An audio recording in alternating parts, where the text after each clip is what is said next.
Alright, Arrow fans, it's time for the final episode of Read the Day, which is Nanda Parbat. At least I hope I said that right. Anyway. Rachel soaks in water as Nissa storms in, seeing that Oliver is still alive and in Starling City. To her indignation, she finds her father is already aware of this.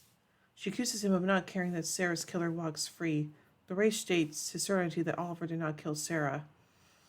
Nissa suggests he simply doesn't care about Sarah's death, as he never condoned her relationship with Nissa. Rish explains he had guessed Sarah would eventually leave the League of Assassins and, by extension, Nissa. He never approved because he was certain the relationship would only end in heartbreak. Nissa stubbornly argues that Oliver should still die because he challenged Raish. Oliver, Thea, and Malcolm are training in the lair. Malcolm tells Oliver he needs to learn to fight with a sword, as his bow and arrow will not help him against Raish. He also warns that they should learn to fight together so that the League will not overpower them. Diggle comes in saying that the lair is protected by extra security. Thea still angers Malcolm for having her kill Sarah and blames him for the trouble they now face. Diggle becomes annoyed when Malcolm addresses him too formally and shuns him. Stop it, hold on. Okay, there we go. Anyway, sorry about that. Stop it. Stupid pop-ups. Anyway. Felicity comes to check on Ray, who has not been to work for a week. She finds him obsessively working on the Atom suit, having not shaved or slept in days. He doesn't even know how long he has been up. He's so out of it that he nearly used his drill on the suit that would blow up the building. Felicity recognizes his obsession as being the same as Oliver's and tries to convince him to take a break. He refuses, however, never wanting to feel helpless again like he did the night his fiancée died. Thea, unable to deal with the guilt of what she knows, tells Laura about her killing Sarah and begs for forgiveness. She was unaware of what she was doing due to being drugged by her father. Laura forgives her easily, but asks her to make Merlin pay, as is in Thea's power. Oliver continues to fight with the sword, but he holds it like a bow and struggles. Laura comes within an air of vulnerability and mentions she does not remember Sarah's smile or her laugh. She cryptically comments that she'll feel better when Sarah's killer is caught. Oliver maintains false ignorance and tries to soothe her. Affronted he could lie so easily to her, she confronts him about the truth. Oliver states that he did not tell her for fear of how she would react, as her previous vengeful actions against the archer Simon LaCroix. Laura is insulted he would think she would harm Thea and is disgusted when he defends Malcolm. She even questions why she ever loved him and storms out. Oliver immediately goes to confront Thea on telling Laurel, though she is unremorseful about it. She becomes angry and quotes Malcolm to her. Oliver stresses that they need him for what's to come. However, Thea reveals that they no longer have to worry about the League, as she has turned her father over to them in return for protection. Laurel, dressed as the Black Canary, attacks and amused Malcolm, but makes no impression on the more advanced fighter. They are interrupted when the League appears. They subdue Laurel, and Nissa personally fights Malcolm, under the impression he is the one who killed Sarah, adding that she never believed he was not responsible. She defeats him and has him taken away, leaving Laurel behind. In the Arrow Cave, Rachel Oliver confronts Laurel on her actions, chiding her for thinking she could take on Malcolm. He adds that he never tells her certain things because Laurel lets her emotions dictate her actions, though she is unapologetic. He wants to rescue Malcolm so that Thea will not have to live with the fact that she sentenced her father to death. The others are incredulous about this, but understand his motives. Nissa and the assassins guide Malcolm to a helicopter, where she mocks him for what he will soon endure in Nanda Parbat. Malcolm in turn mocks her for how her father would never allow her to leave the League as a result of her relationship with Sarah. The Arrow goes after the League, but is distracted by Nissa. He is able to defeat her, but Malcolm is taken away after a brief struggle. The Arrow takes Nissa back to the lair and places her in a specially designed cage. She calmly meditates as the others contemplate what to do next. Oliver is still determined to save Malcolm, though the others are immediately wary of him facing Raish again, since the last encounter ended badly. Felicity reminds Oliver that his determination didn't help him in the end, and he's just going to get himself killed. Jekyll suspects there is a deeper reason for Oliver's determination to go. He denies it is anything more than saving Thea's soul. Nissa is the only one who can tell him the location. The other slave said Oliver can interrogate her by any means, but she willingly tells him. It hopes he will die there before he can get to Malcolm.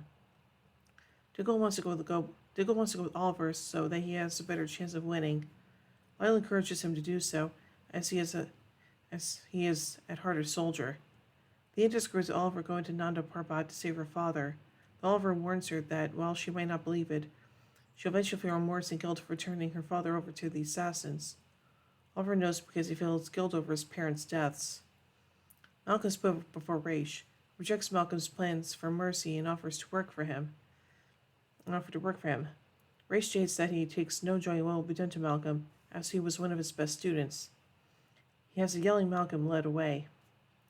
Felicity decides to check in on Ray, who is annoyed to find she has blocked him from finishing the suit by installing a password that will take him hours to crack. She refuses to let him go down a dark and destructive path as he forgets to enjoy his life, so she blackmails him into having dinner with her and showering. Too tired to fight, Ray agrees.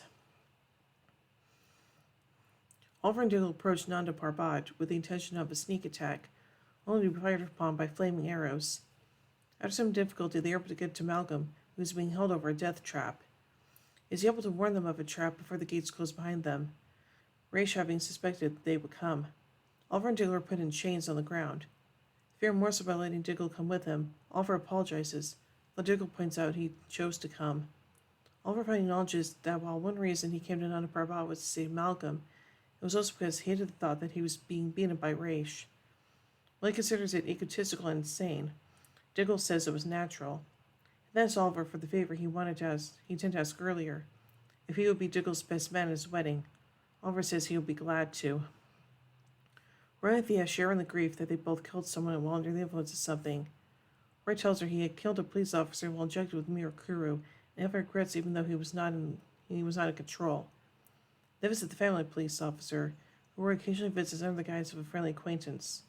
While Thea feels this is torture, Roy says that he finds it helps to do something for them. Thea starts to feel bad about letting Malcolm into her life to begin with, and asks to be taken home. After eating and showering, Ray and Felicity bond over his love of artwork and kiss. They become intimate. Afterwards, Ray uses the password Felicity gave him and finally finishes the Atom suit. He puts it outside of the top of Palmer Industries and flies off. Deciding to come clean to her, Thea visits in the Arrow Cave and tells her that while Malcolm did plan Sarah's death and orchestrated events that led to it, it was ultimately her who killed Sarah. She locks the cage and holds out a sword for Nissa, giving her a chance to kill Sarah's killer and exact revenge. Oliver is taken by Maceo to Raish, who comments on Oliver's previous close shave of death. Oliver is content with dying, but asks Raish to spare Diggle's life. However, Raish reveals that he does not intend to kill Oliver. He is impressed by the man's courage. Knowing that one day even he will have to die, Raish has decided that he wants Oliver to be the successor of him as the next head of League of Assassins, the next Ra's al Ghul. Dun dun dun. So let's take a look at some trivia surrounding this episode. In the very last scene, Ra's al Ghul states that he wants Oliver Queen to be the next Ra's al Ghul. This scenario is very much like the comic book story of how Raish asked the same of Bruce Wayne / Batman. This was the first episode to feature Ray Palmer in the Atom suit. When Ra's al Ghul asks Oliver to take his place, he uses the correct pronunciation of his first name, Raish or whatever, not Roz. Yeah, I think we all know how much they pretty much screw that up in Batman Begins, alright? So, yeah, anyway. And now finally, let's take a look at some goofs, or a goof. When Felicity visits Ray for the second time, she walks to a room with several paintings. Felicity asks if the big painting is a Van Gogh, to which Ray answered that it was painted by Johannes Vermeer. However, it is neither. The painting is The Jewish Bride by Rembrandt. So overall, I think this episode is kind of interesting and, yeah, very tense with everything going on between Oliver, Malcolm, and Raish and all that stuff. So, yeah. So overall, I give Nanda Parbat 4 arrowheads out of 5. Well, anyway, tune in more as we take the next episode, The Offer. So, until then, in the words of Oliver Queen, you have failed this city.